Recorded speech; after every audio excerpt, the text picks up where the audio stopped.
Welcome back to What Arty Noobs with General Disturbance. This is the GW Panther, the GW Panther. It's the Tier 7 German SPG and it's located on the north spawn of Erlenberg. And it's under the command of dfcbader, which I think is Distinguished Flying Cross Bader. At least I think so, anyway. Battle has started! Right, well, the GW Panther, Tier 7 German SPG, has a 15cm gun as its main armament, but it never existed in real life, only as a model that was put forward as a proposal by Krupp to build a new SPG for the German Armed Forces. Now, they built the model to use a Panther hull, but they were in such dire need of Panther tanks in the German Armed Forces that they just didn't have any hulls to spare to actually go ahead with this proposal, so it was shelved and the project cancelled. But Wargaming has made a model, and it's commonly known as Dracula because of the cape, the shields around the outside of the gun. Okay, we've got a VK2801. It's a Tier 6 German light tank. Fires a round in, and yep, he gets a splash. 180 hit points. Now bring up the minimap a little bit because we like to see a big minimap. It lets us know what's going on tactically. Most tank drivers don't drive around with a big minimap. They like to have full view, but the reason is you should have a big minimap because you need to know what the tactical story is. Arty players play tactically. They have to. They have to apply their shells at the best place to get the best effect for their team, because they're a support team now. Okay, Panther M10 dialing in. It's a premium tank. Round out. Yes! And it looks like it was a near miss for 236. Now the GW Panther, the 15cm gun, it's got an alpha damage of 680 if it will penetrate, and the penetration is 39mm. But and it's got a burst radius of 8 meters. Oh, we got a direct hit there. 295 hit points. Direct hit didn't penetrate, but it did do a lot of damage. And he's picked up some stun assist. 21.94 seconds is the reload time. And he's almost reloaded. Not quite as fast as the M44, but it's still very good. And one of the good things about the GW Panther is the very wide arc of field due to that turret. That means you can switch and change to a new target, and you won't get too much difference in the size of the reticule, because the vehicle doesn't have to move to switch to a new target. Fires at the OE, direct hit right into the side. 309, that's a high roll. Well, a high roll, we'll say. And the OI goes down.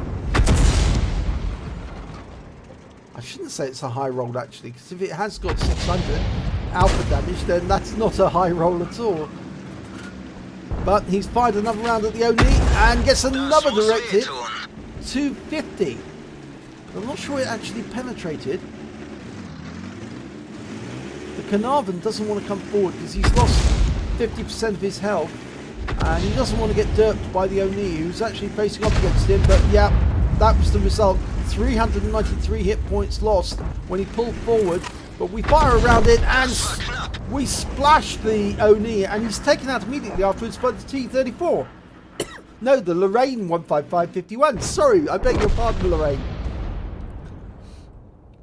Sorry, I had a frog in my throat there.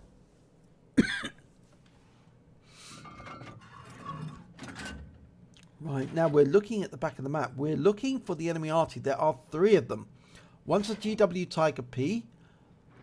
That's the Tier 8 German. Then we've got the M12, which is a Tier 7 German, and an SU-8, which is the Soviet Tier 6. And a direct hit there on the 3002M. 296 hit points. Long stun. Oh, right. We've got a number of targets over on the east side of the map. Or is it the west? No, it's the west side of the map. We're looking at it from above. And that Dickermax looks very tempting because he's got very light armor. Rounds out. Direct hit, wipes him out. It must have landed right in the cockpit. Killed everybody on board, blew the thing up. 550 hit points, one shot. Great firing. He also, that Dickermax was pulling forward as he fired, and it was a long flight time to the target, so 3.8 seconds at this range. And so he perfectly judged that to get the shell directly into the cockpit of Dickermax. Okay, one of the enemy Arty has been spotted. It's the Su-8. He's running for the water, and he's been killed. Oh, I heard some damage going on there. So a number of trees been knocked down, but I think they were knocked down by the tank destroyer, the Dickermax. But we do know that there's a KV-2 and somebody else over in that corner. And we're looking for any sign of them. We do have a T-3485 nearby, but he's reluctant to go up past that rock, because if he does, I think he'll get shot at. There's the M12. He's in the water. Trying to use the water for cover. Dialing in around. Round out. Long flight time. And a direct hit.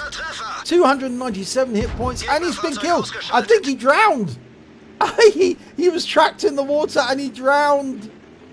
I think he was trying to use the water for cover, but he actually was in a deep part of the water. And when we tracked him, he drowned. Okay, go for the T-34. Rounds out. Direct hit. 292 hit points there. And he's killed. Taken down by our VK-3001D. And for a brief moment, we did see an enemy tank over on the west side of the map. We lost our T-34, who was hiding behind that rock. I think he tried to come up the rise, and unfortunately was spotted and killed. We fired around him blind. I don't think we got anything off that shot. There are still two remaining. Scorpion G and a KV-2. Oh, tree went down just there. Now that tends to make me think that they're heading west into that corner for a last holdout. And so I think we're going to see the KV-2 just behind that house and the Scorpion G in the corner. Okay, we've got three tanks moving in, a Ferdinand, a 3001D and a Type 62. Trouble is, that's quite a light group of armour. We've lost all our heavy tanks. Although the one good thing is we've got all three Arty still firing. And the Lorraine 15551 is demanding a spot.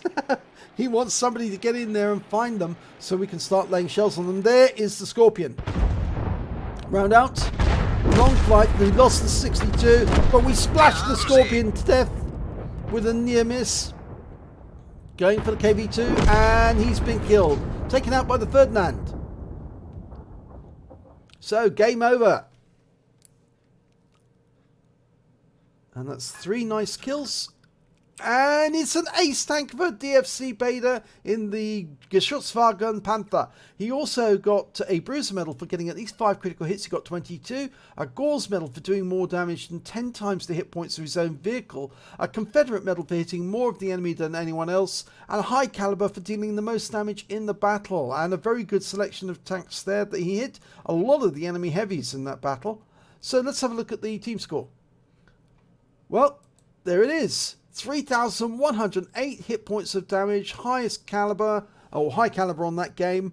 The next highest scorer was the Carnarvon. He managed 2,648 hit points. Unfortunately, though, he went down. The highest scorer on the enemy team was their KV-2. He did 2,202. So we did at least 1,000 more than the majority of the other tanks. When it comes to kills, Three kills, unfortunately, for the GW. That's all we managed to get. But the KV-2 managed 4. And I think the reason he managed so many, of course, was that he was up against light tanks and mediums who were trying to sneak up on that west corner of the map. And he was able to dirt them to death very easily. Of course, the 152mm gun on the KV-2 is very good at penetrating and one-shotting light tanks and medium tanks.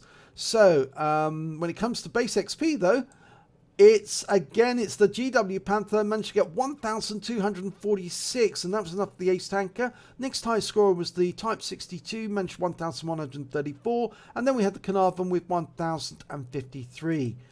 We fired 12 rounds during that battle, got 7 direct hits, 7 penetration, 5 splash, damage of 3,108 hit points, all at more than 300 meters. In fact, some of it was fired over the entire range of the battlefield from one end to the other. He damaged 9 enemy vehicles, that's 3/5 of the enemy team, and killed 3 of the enemy, that's 1/5 of the enemy team. He also did damage assistance of 156 hit points and stun assistance of 783 hit points of 10 stuns. That's certainly what helped him get the ace tanker. On a premium account, he earned 50,148 credits, and after ammunition resupply, he still had 36,708 credits left over. He earned 1,869 XP, and there was no multiplier, so that's all the experience points he took away. But a pretty good round, actually. Almost every round went in. I think there was one round that was fired at the KV-2 that actually missed. It went into the trees.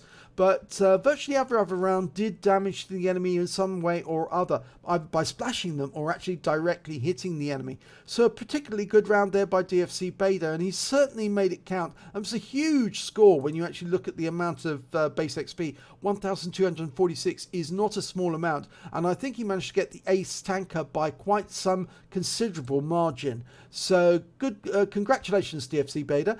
If you enjoyed this replay, please give it a like and do subscribe to our channel, and hopefully it'll be your replay that I'll be featuring in the next video.